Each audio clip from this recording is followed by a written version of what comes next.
क्या किसी को परवाह नहीं कि नूर आपा क्या चाहती हैं या क्या सोचती हैं? देखो, हम चाहते हैं कि जिस मामले से तुम्हारा कोई लेना देना नहीं है उसमें दखल मत दो। दुआ चुप रहो। अब्दुल्ला बाबा जान, मैं आपके इंसाफ, आपकी समझ और आपकी अक्ल पर इतना भरोसा करती थी, लेकिन ये सब देखकर शॉक हो गई हूँ।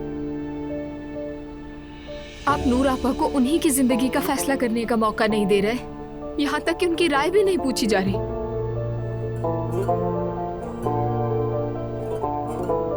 बेटी, अल्लाह के हुक्म से तुम भी बहुत जल्दी इंशाअल्लाह माँ बनोगी। माँ बनना वो मौजज़ा है जिसे सिर्फ और सिर्फ अल्लाह ताला ने औरतों को अता किया है।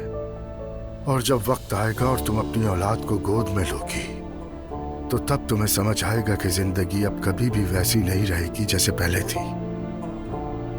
दुनिया में हर माँ बाप जो कुछ भी करते हैं सिर्फ अपनी औलाद की भलाई की खातिर करते हैं।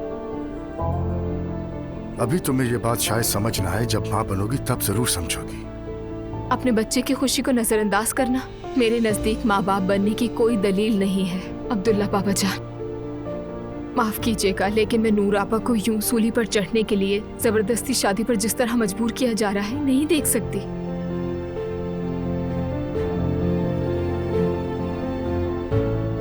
इजाजत दीजिए, मैं अपने कमरे में जा रही हूँ।